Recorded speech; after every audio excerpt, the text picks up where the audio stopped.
빌립보서 1장 1절과 2절 말씀입니다.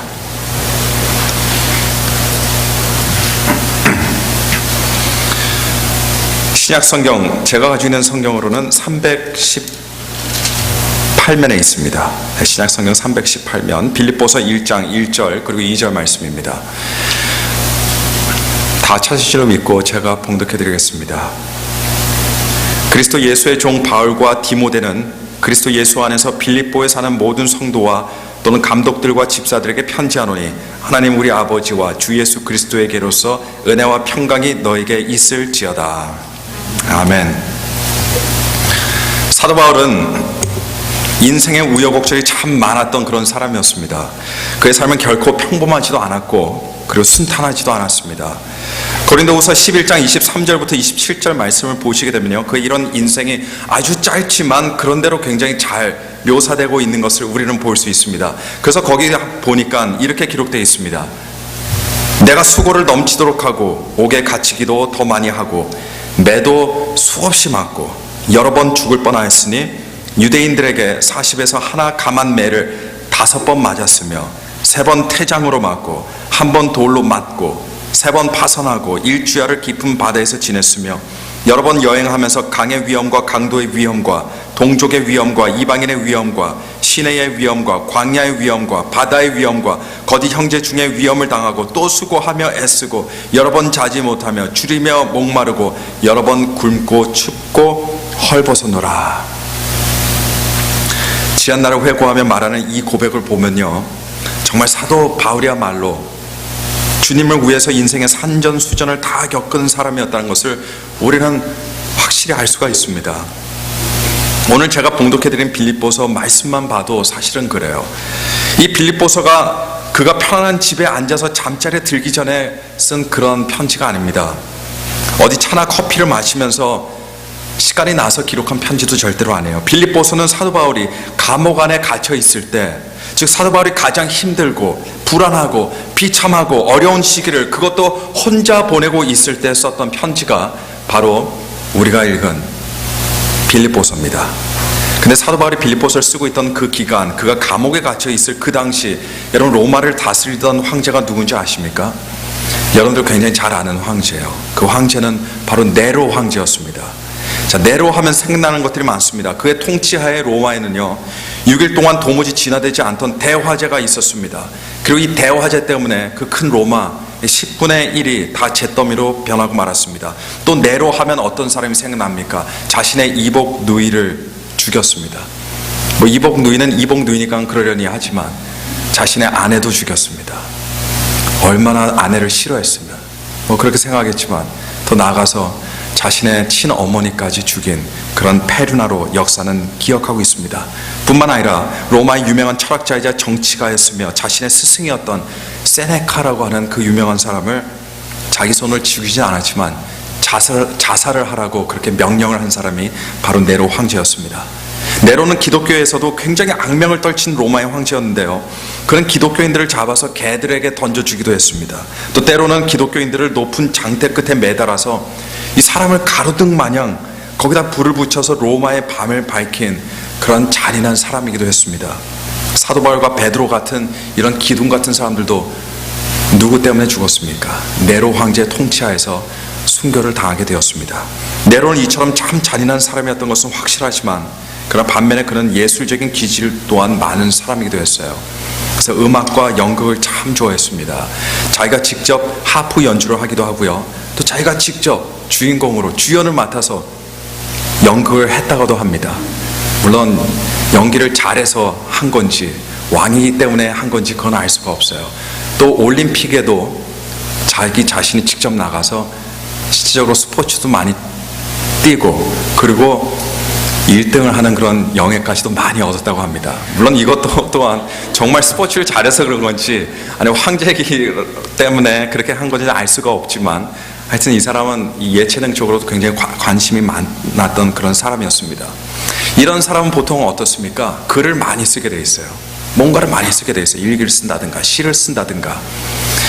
자, 그 역사적으로 봤을 때도 이 사람들 참 네로라는 사람이 글을 많이 썼다고 합니다. 그런데 재밌게도 네로의 그 많은 글들 중에 단 한 가지도, 아주 짤막한 어떤 말도 오늘날까지 전해져 내려오는 것이 하나도 없습니다. 반면에 세상 사람들이 알아주지도 않던 사도 바울, 그것도 그가 다른 것도 아니고 감옥에 홀로 갇혀 있을 때 썼던 4장의 분량밖에 되지 않은 이 빌립보서 편지는 오늘날까지도 잘 전해져 내려오고 있을 뿐 아니라 수십 개의 다른 언어로도 번역이 되었고 1세기 이후로 오늘날까지 셀 수 없는 수많은 사람들이 읽고 또 읽고 오늘 우리도 읽는 그런 글이 됐다라고 하는 사실입니다. 왜 네로 황제의 그 많은 글들은 단 하나도 생존하지 못했는데 사도 바울의 편지들은 오늘날까지 잘 전해져 내려오고 있을까요, 여러분? 그것은 사도 바울의 편지가 하나님의 감동과 영감으로 쓰여진 하나님의 말씀이기 때문입니다. 다시 다른 말로 한다면요, 빌립보서를 비롯한 사도 바울의 편지들은 자기 스스로 어쩌다가 오늘날까지 운 좋게 우리들에게 전해져 내려온 그런 편지가 아니라 유구한 시간이 지났음에도 불구하고 하나님께서 그 능력과 그 힘으로 그 편지를 보존해 주셨기 때문에 오늘날까지 우리들 손에 와 있다고 하는 겁니다. 왜 그렇습니까? 그 편지를 통해서 하나님께서 모든 세대 사람들에게, 그리고 여기에 앉아있는 우리 모두에게도 그 편지를 통해서 말씀하시기 때문입니다. 오늘은 그 빌립보서 안에서도 그 빌립보서를 시작하는 가장 첫 두 구절을 가지고 하나님께서 말씀하시는 그 하나님의 음성을 들어보도록 하겠습니다. 빌립보서 1장 1절과 2절은 말 그대로 편지를 시작하는 서두 부분으로 빌립보 교회 성도들 향한 바울의 인사말이 기록되어 있습니다. 자, 누구나가 편지를 쓰면 가장 먼저 뭘로 시작합니까? 인사말로 편지를 시작합니다.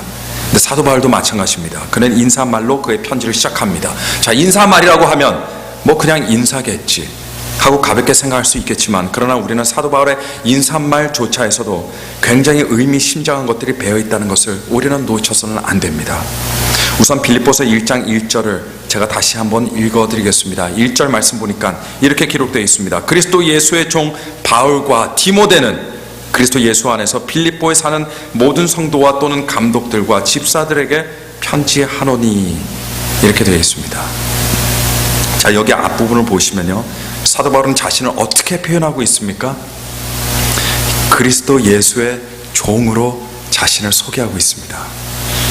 기독교 역사상 예수 그리스도를 뒤따르면서 가장 성공적인 그리스도인으로서의 삶을 살았다는 사람을 손꼽으라고 한다면, 그리고 기독교 역사상 가장 성공적인 하나님의 일꾼의 삶을 살았다는 사람들을 손꼽으라고 해도, 그리고 기독교 역사상 가장 큰 영적인 영향력을 미쳤던 사람들을 지목해보라고 한다면 그 중에 한 사람은 반드시 사도 바울이 들어가게 되어 있습니다. 그래서 사람들이 예수님의 12제자들의 이름은 다 몰라도요, 사도 바울의 이름만큼은 확실히 압니다. 저는 어릴 때 초등학교 시절 때만 하더라도 사도 바울이 예수님의 12제자들 중 한 사람인 줄 알았습니다. 그만큼 사도 바울이 유명했다는 거예요. 또 기독교와 아무 상관이 없는 사람도 기독교를 이해하기 위해서 반드시 알아야 하는 이름이 누굽니까? 사도 바울의 이름입니다. 그러니 사도 바울은 정말 성공적인 그런 그리스도인이었다는 사실을 우리는 알 수가 있습니다. 하지만 사도 바울에게 있어서 특징이 있어요. 그리고 저는 이 특징이 사도 바울로 하여금 그토록 성공적인 그리스도인의 삶을 살고 하나님께 큰 영광을 돌리면서 살아갈 수 있게 만들었던 아주 중요한 요인들 중 하나라고 저는 믿고 있습니다. 이 특징이 우리가 함께 읽은 빌립보서 1장 1절에 굉장히 잘 드러나고 있습니다.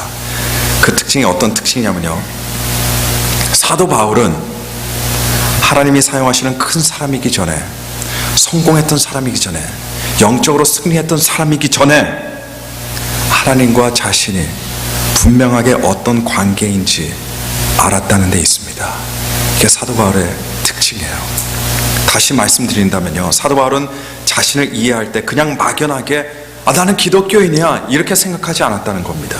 그저 막연하게 예수님을 믿는, 예수님을 따르는 난 성도야 이렇게 일반적으로 생각하지 않았다고 하는 데 있습니다. 왜냐하면 하나님과 그의 관계는요, 단순히 기독교인이라고 말하기에는, 단순히 성도라고 말하기에는 그것보다 훨씬 깊었고 구체적이었기 때문입니다. 시편을 보시면 시편 기자가 자주 어떻게 고백을 하냐면요, 하나님은 나의 반석이시오, 나의 산성이시오, 나의 피난처시오, 나의 힘이시다. 이뿐만 아니라 이렇게 비슷하게 하나님을 여러 가지 다양하게 표현하고 있습니다. 이것이 보여주는 것이 무엇입니까, 여러분? 그만큼 시편 기자와 하나님과의 관계가 구체적이고 깊다는 것을 보여주고 있다는 겁니다. 하나님과의 관계가 별로 깊지 않은 사람들은 이렇게 다양하게 하나님을 표현할 수가 없습니다. 아쉽지만, 안타깝지만 하나님은 누구시냐라고 할 때 그런 사람들은 어떤 정답만 줄 수 있어요. 하나님은 하나님이시지, 이렇게밖에 표현을 못합니다. 왜냐하면 관계의 차원에서 하나님을 다방면으로 다양하게 경험하지 못했기 때문입니다. 그러나 시편 기자는 하나님을 마치 산성인 분처럼 경험했습니다. 방패인 하나님처럼 경험을 했습니다. 피난처이신 하나님처럼 그걸 경험했어요. 그리고 나의 힘이다라는 그런 경험을 했기 때문에 그렇게 고백할 수 있었다는 겁니다. 시편 기자가 구체적으로 그리고 다양하게 하나님께서는 자신에게 어떤 하나님인지 표현할 수 있었던 것은 그의 하나님과의 깊은 관계를 보여주는 증거입니다. 여러분, 기독교는 어떤 종교예요? 기독교는 관계의 종교입니다. 기독교의 처음부터 끝까지 관계와 관련이 있어요. 어떤 관계입니까? 그거는 나와 우리와 하나님 간의 관계입니다.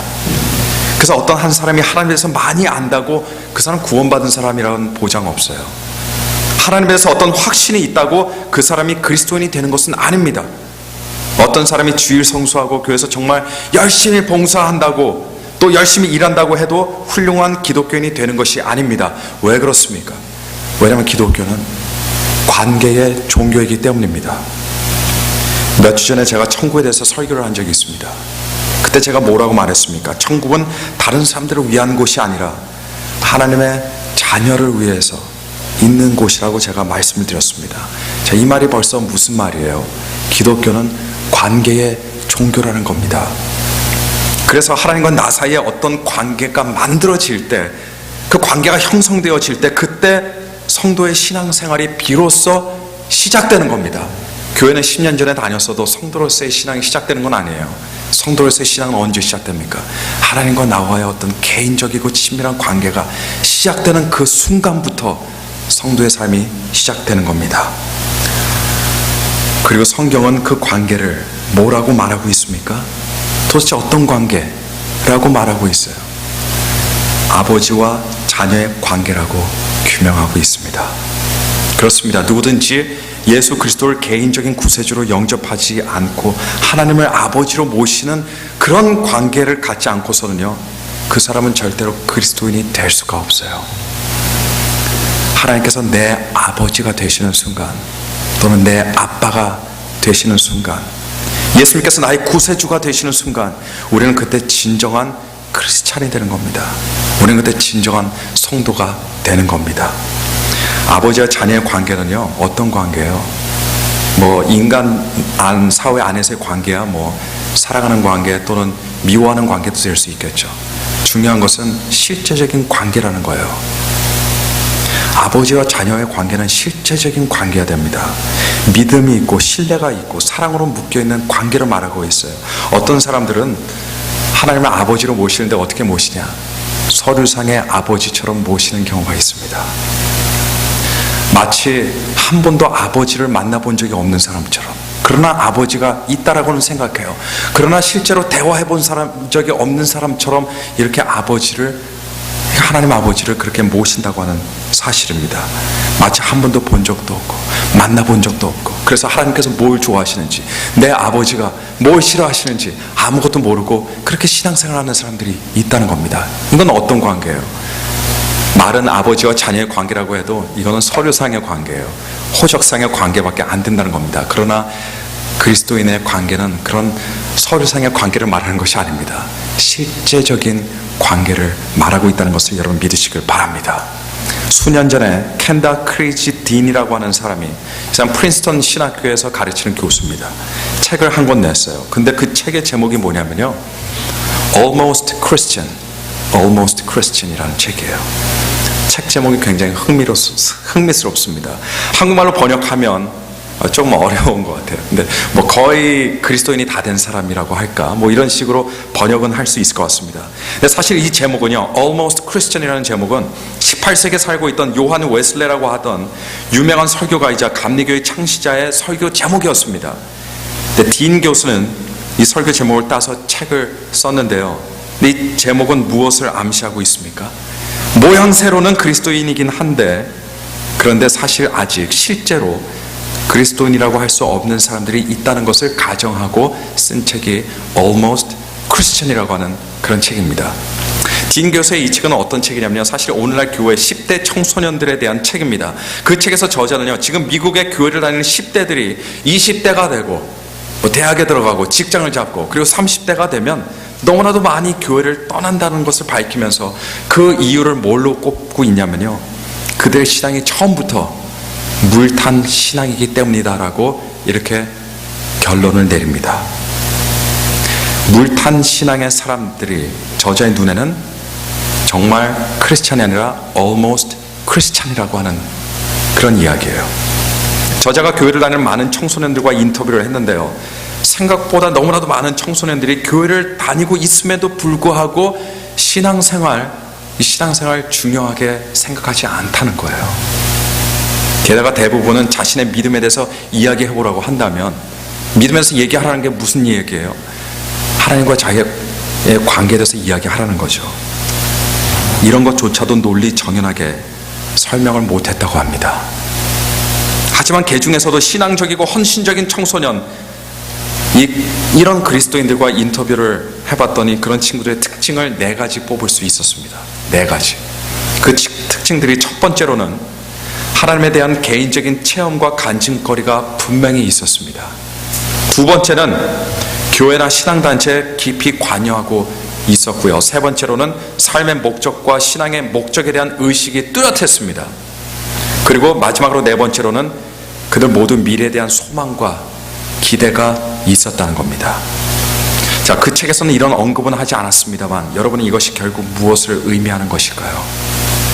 교회를 다니는 대부분의 청소년들이 하나님을 알아도, 그리고 하나님이 계시다는 것을 인정을 해도 문제는 그 하나님과의 개인적인 관계가 전혀 없다는 겁니다. 그러니까 하나님은 어떤 하나님 되시는 거예요? 관계는 없어요. 그러나 알아요. 그러나 인정합니다. 그러니 하나님은 그들에게 있어서 이웃집 아저씨일 뿐입니다. 또는 이름은 알아도 대화 한번 해보지 못하고 대면해 보지 못한, 그저 TV에서나 보는 또는 신문에서 보는 백악관에 앉아 계신 오바마 대통령과 다를 것이 없는 그런 분이라는 겁니다. 반면에 헌신적인 청소년 그리스도인들의 4가지 특징들은 무엇을 전제로 하고 있습니까? 그들이 살아계신 하나님과 구체적인 그런 개인적인 관계를 가지고 있었다는 것을 증명해주고 있습니다. 그리고 그 하나님과의 구체적인 개인적인 관계가 그들의 삶과 그들의 생각에 끊임없이 큰 영향을 미치고 있었다는 거예요. 그런데 이런 일은 유독 청소년들에게만 해당하는 것이 절대로 아닙니다. 여기 앉아있는 청년들도 마찬가지입니다. 그리고 장년들도 마찬가지입니다.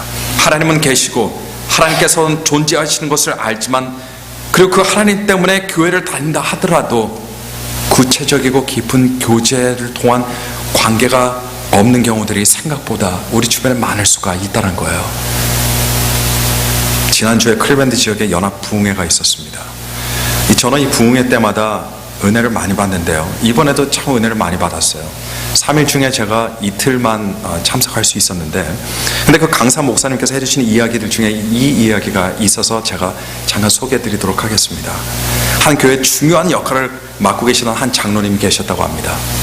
그런데 이 장로님에게 딸이 있는데 이 딸이 늘 신앙이 굉장히 시원치 않은 딸이었어요. 이건 뭐 교회를 다녀도 믿는 건지 안 믿는 건지 그러면서 교회를 다녔다고 합니다. 그런데 어느 순간 갑자기 큰 은혜를 받고 나서 완전히 다른 사람이 되어버리고 말았대요. 그리고 그 이후에 식구들이 모여서 밥을 먹는데 그 딸이 그 아버지 장로님에게 이렇게 물어보더랍니다. 아버지, 질문이 있는데요. 장로님이 그래, 뭐냐, 얘기해봐라. 아버지 혹시 거듭나셨어요?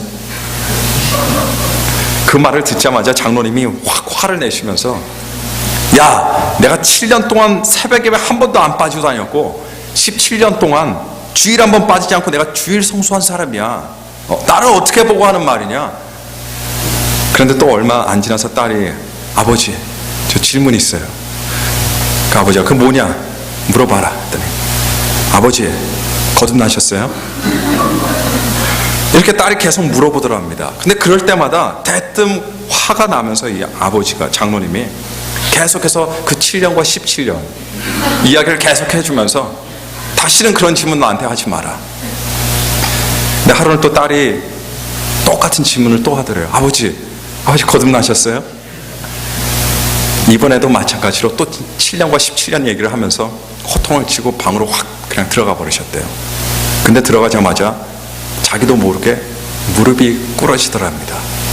무릎이 꿇어지고 기도가 나오더래요. 하나님, 곰곰이 생각해 보니까 정말 제가 거듭났습니까? 이렇게 기도하더랍니다. 그리고 오랫동안 그렇게 기도했어요. 왜냐하면 자기 마음이 확신이 없었기 때문입니다. 자기가 거듭난 그리스도인이었다는 사실을 자기는 전제만 하고 있었을 뿐이에요. 그렇게 하고 생각만 하고 있었다는 거지 확신이 없었다는 겁니다. 그 장로님이 그렇게 고민하시면서 기도하다가 갑자기 예수님께서 다른 사람이 아니라 내 죄를 위해서 십자가에 달려 돌아가시고 나를 위해서 십자가에서 그 보배로운 피를 흘려주시고 또 그런 말미암아 내가 하나님의 자녀가 되었다는 늘 들어왔던 이야기인데 이게 가슴에 칼이 되어서 팍 꽂히더래요. 그 순간 늘 들어왔던 건데 눈물이 나더랍니다. 그리고 그때 자신이 정말 난 정말 죄인이었구나 그런 생각이 들면서 하나님께 감사의 기도가 계속 나오더랍니다. 바로 그 주일날 교회에서 예배가 다 끝나고 나서 목사님이 광고 시간에 광고를 하다가 광고를 다 끝났는데 갑자기 장로님이 손을 번쩍 들더래요. 그러면서 목사님 저 광고 하나 있습니다. 장로님 목사님께서 그러시냐고 나오셔서 광고하시라고 했더니 근데 한 번도 이런 적이 없었어요. 그 성도들이 깜짝 놀란 거예요. 장로님이 딱 앞에 나오셔서 말씀하시면 내가 사실은 여러분께 고백할 게 있습니다. 근데 성도들이 깜짝 놀란 거예요. 아니 장로님이 교회 돈을 띄어먹으셨나? 무슨 큰일이 있나? 갑자기 성도들이 깜짝 놀라서 쳐다보더랍니다. 그 장로님이 그 순간에 고백하더래요. 사실 제가 교회를 오래 다니고 또 교회를 섬겼지만 그러나 거듭남의 확신은 제가 바로 며칠 전에 처음 얻게 되었습니다. 예수님께서 나를 위해서 십자가에 달려 돌아가셨고 그로 말미암아 나는 하나님의 자녀가 되었습니다. 그 확신 바로 며칠 전에 갖게 되었습니다. 이렇게 고백했다는 그런 실화를 제가 듣게 되었습니다. 여러분 우리가 언제 거듭난 그리스도인이 됩니까? 예수 그리스도께서 나를 위해서 죽으셨다는 사실 하나만으로도 나는 너무 감격스럽고 감동스러울 때 그리고 내가 예수님의 보혈 때문에 하나님의 아들이 되고 딸이 되었고 예수 그리스도의 영생이 나에게 있다는 기쁨이 있을 때 여러분 그때 정말 우리는 거듭남의 확신을 얻을 수 있게 된다는 겁니다. Almost Christians 지금 모양새는 그리스도인들이지만 또는 그리스도인의 삶을 살았지만 온전한 그리스도인이 되지 못하는 사람들에게 있어서 하나님께서는 어떤 분이십니까? 능력이 많으신 분이시겠죠. 내 골치 아픈 인생의 문제를 해결하시는 그런 해결사시겠죠. 나를 성공시킬 수 있는 또 내 인생을 장밋빛 인생으로 만들 수 있는 어떤 외부의 신적인 존재일 수는 있습니다. 그러나 반면에 진정한 크리스찬들에게 있어서 하나님은 누구예요? 나를 개인적으로 사랑하시고 나를 돌보시고 나를 위해서 예수 그리스도를 이 땅에 보내신 내가 사랑하고 내가 섬겨야 하는 나의 모든 것이 되시는 절대적인 아버지시요 내 인생의 주인 되시는 분이시라는 것을 여러분 믿으셔야 됩니다. 오늘 예수 그리스도 이름으로 이곳에 모인 우리들에게 있어서 여러분 모세가 하나님을 만났던 그 모세의 경험이 절대로 중요한 게 아니에요. 그것보다 더 중요한 게 뭡니까? 모세가 만난 하나님을 나도 모세처럼 만나는 겁니다. 아브라함이 만났던 하나님 정말 대단합니다. 하지만 아브라함의 경험이 아니라 아브라함에게 축복해 주시고 그를 열방의 아버지로 만드신 그 하나님을 내가 만나고 내가 경험하는 것이 여러분 이것이 더 중요한 겁니다. 사드락과 메삭과 아벳느고는 풀무불 속에서 주님을 체험했습니다. 하지만 그들이 풀무불에서 구원을 받았다는 사실보다 더 중요한 것은 우리 인생의 풀무불 안에서 우리가 사드락과 메삭과 아벳느고처럼 그 속에서 우리 주님을 체험하는 것이 더 중요한 것이고, 설령 내 뜻대로 상황이 돌아가지 않아도, 그리 아니하실지라도 내가 하나님을 사랑합니다, 내가 하나님을 섬깁니다, 하나님 나의 아버지십니다 라고 고백할 수 있는 것이, 그것이 더 중요한 겁니다. 사도 바울은 다메섹 도상에서 부활하신 예수님을 만나게 되었어요. 그곳에서 예수님의 살아계심을 보았고 예수님의 하나님 되심을 목격하게 되었는데, 그 순간 그의 인생이 완전히 바뀌어버리고 말았습니다. 하지만 그것보다 더 중요한 것은 무엇입니까? 사실 그게 우리에게 중요한 것은 아니에요. 정말 중요한 것은 사도 바울처럼 내 인생에도 나의 다메섹 도상이 있어야 한다는 겁니다. 그게 중요한 겁니다. 아무리 수천 명, 수만 명이 하나님을 체험하고 하나님을 만나고 하나님과 깊은 관계를 가지면 뭐합니까, 여러분? 내가 그런 관계를 경험하지 못하고 그런 관계를 갖지 못하면 그건 아무 소용도 없는 일이에요.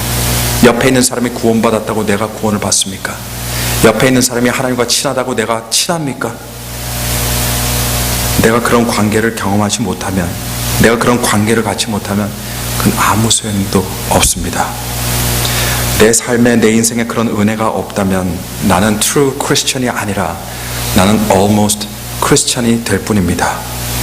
사도 바울은 성공적인 그리스도인의 삶을 살아갈 수밖에 없었습니다. 사도 바울은 하나님께 큰 영광 돌리면서 큰 영적인 영향력을 미치면서 살아갈 수밖에 없는 사람이 될 수밖에 없었어요.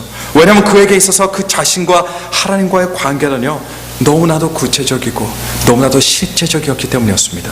그리고 그런 구체적이고 실제적인 관계 안에서 사도 바울은 자신이 어떻게 살아야 하고 어떤 일을 해야 하는지, 그 목표도 비전도 꿈도 인생의 의미도 확신했던 겁니다. 그리고 이런 확신이 있었기 때문에 그가 하나님의 영광을 위해서 많은 수고를 할 수 있었어요. 감옥살이도 얼마든지 살 수 있었습니다. 매도 수없이 맞을 수 있었고 돌질을 당할 수도 있었습니다. 채찍을 맞을 수도 있었습니다. 1960년대 한국 가평에 어느 한 집에 불이 났습니다. 그 집안에는 조그만 3살짜리 아들이 있었어요. 그 아들의 엄마는 위협을 무릅쓰고 아들이 있던 방으로 뛰어들어가서 그를 이불에 싸서 품 안에 품고 불길을 헤쳐서 나왔습니다. 다행히 모자는 목숨을 건졌지만 엄마의 얼굴과 손 그리고 등의 피부가 굉장히 심한 화상으로 일그러져 버리고 말았습니다. 여자의 일생에서 본다면 더 이상 사랑받을 수 없겠다라고 생각하듯이 그런 심한 부상을 입게 되었어요. 누가 보기에도 엄마의 얼굴이 끔찍해지고 말았습니다. 하지만 오랜 시간이 지났음에도 엄마는 그때를 돌아보면서 하나님께 감사의 기도를 드립니다. 왜냐하면 아들을 무사히 별 화상 없이 구출할 수 있었기 때문이었습니다. 한 젊은 여인이 위험한 불길도 마다하지 않고 뛰어들어갈 수 있도록 만든 것이 무엇일까요, 여러분? 그리고 자신의 얼굴이 심한 화상으로 일그러졌는데도 불구하고 그녀가 하나님께 감사할 수 있는 그 이유가 무엇입니까? 바로 그녀의 아들 때문이었습니다. 모자의 관계 때문이었어요. 모자의 관계가 그 위험한 순간 그녀로 하여금 어떻게 해야 할지 정확히 가르쳐 주었고, 그리고 생명을 살리게 한 겁니다. 신앙생활을 한다는 것은 바로 이런 거예요. 하나님과의 개인적인 관계를 갖는 것을 말하고 있습니다. 그 관계 안에서 내가 어떻게 살아갈지 알게 돼요. 정답을 찾게 됩니다. 내가 어떻게 행동을 해야 될지 내가 알게 되는 겁니다. 그리고 사도 바울은 이런 관계 안에서 자신의 인생을 살아가고 자신이 해야 할 일을 찾고 그리고 실질적으로 하게 되었습니다. 누가 뭐라고 해도 바울에게 있어서 하나님은 누구였습니까? 그냥 하늘에 계신 하나님이 아니셨어요. 그에게 있어서 개인적인 친밀한 하나님이셨습니다. 누가 뭐라고 해도 하나님께서는 그의 아버지셨습니다. 그리고 누가 뭐라고 해도 사도 바울은 자기 자신은 하나님의 자녀요, 하나님의 영광을 위해서 살아가는 하나님의 종이었기 때문에 그는 하나님의 영광을 위해서 살아갈 수 있었고, 그렇게 그는 이 땅에 살면서 가장 성공적인 그리스도인의 삶을 살 수가 있었다는 겁니다. 여러분들에게 있어서 하나님은 어떤 하나님이십니까? 좋으신 하나님이십니까? 은혜로우신 하나님이십니까? 능력의 하나님이십니까? 천지를 창조하신 하나님이십니까? 이런 것도 중요하죠. 그러나 이런 것 말고 여러분 개인적으로 그리고 인격적으로 여러분은 하나님과 어떤 관계를 가지고 있습니까? 간혹 교회 생활을 하다가 저하고 친해지는 그런 청년들이 있으면 그 청년들이 저한테 와서 그렇게 얘기합니다. 목사님은 보통 목사님 같지가 않아요. 그건 제가 특별하고 뛰어나서가 아니라 단지 목사처럼 그들 대하는 게 아니라 때로는 오빠 같기도 하고 때로는 형 같기도 하고 때로는 선배 같기도 하고 때로는 선생님 같기도 하고 그러면서 저와의 목회자와 성도의 관계를 맺어나가고 유지합니다. 그래서 어쩔 때는 가끔 가다가 우리 청년들이 말에 실수를 할 때도 있어요. 가끔 저를 부를 때 목사님 하지 않고 가끔 오빠 라고 이렇게 하면서 깜짝 놀라고 죄송합니다. 물론 제가 너무 젊어서도 그렇겠지만 근데 그만큼 저하고 깊은 관계를 맺기 때문에 저는 단순히 사람들이 생각하는 일상적인 목사의 직분으로서 그들과 관계를 맺는 것이 아니라는 거예요. 우리 하나님을 만나고 하나님을 경험해도 그렇게 되는 겁니다, 여러분. 단지 하나님 누구야 하면 하나님은 하나님이시지, 이렇게 단순한 고백이 되어서는 안 되는 거예요, 여러분. 하나님은 시편 기자처럼 다윗처럼 사도 바울처럼 하나님을 다양하게 표현할 수 있어야 됩니다. 왜냐하면 다양한 관계 속에서 하나님은 다양하게 표현되어지기 때문입니다. 하나님은 나의 주인이시고 어떻게 보면 하나님 나의 보호자시고 어떻게 보면 하나님 나의 아버지시고 나를 책임져 주시는 분이시고 나를 사랑하시는 분이시고, 여러분 이런 생각이 들게 된다는 겁니다. 2절 말씀 보시게 되면 사도 바울이 빌립보 교회에게 축복의 말을 하고 있습니다. 그 축복을 들어보니까 이래요. 하나님 우리 아버지와 주 예수 그리스도에게로서 은혜와 평강이 너에게 있을지어다. 사도 바울이 은혜와 평강을 빌어줄 수 있는 이유는 사도 바울이 하나님 아버지와의 보다 구체적이고 실제적인 관계 속에서 그 은혜와 그 평강을 경험했기 때문이었습니다. 경험하지 않고서 어떻게 여러분 다른 사람에게 하나님의 은혜와 평강을 위해서 기도하겠습니까?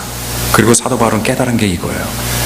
이 세상의 사람들이 중요한 건 많다고 하지만 가장 중요한 것이 바로 하나님께 오는 그 은혜와 평강이라는 확신이 있었기 때문입니다.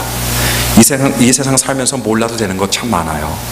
오히려 모르면 더 좋을 것들도 많습니다. 하지만 내가 과연 이 천지를 지으신 하나님과 어떤 관계인지 모르고 그 모르는 상태에서 구체적이고 실제적인 하나님과의 관계를 쌓지 못한 채로 이 하루와 하루를 살아가는 것만큼 이것만큼 슬프고 비극적인 일은 없을 겁니다.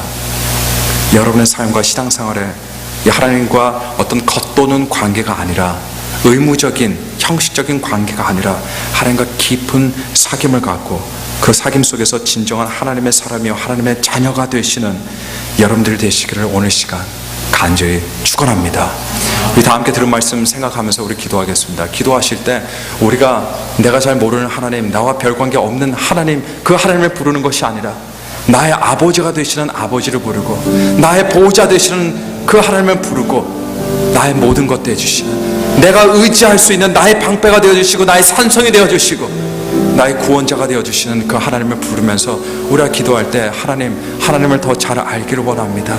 하나님과 더 친해지기를 원합니다. 깊은 사귐 속에 있기를 원합니다. 우리 함께 간절히 바라는 마음으로 우리 통성으로 합심으로 우리 부르시면서 기도하도록 하겠습니다. 다 함께 기도하시겠습니다. 거룩하시며 전능하신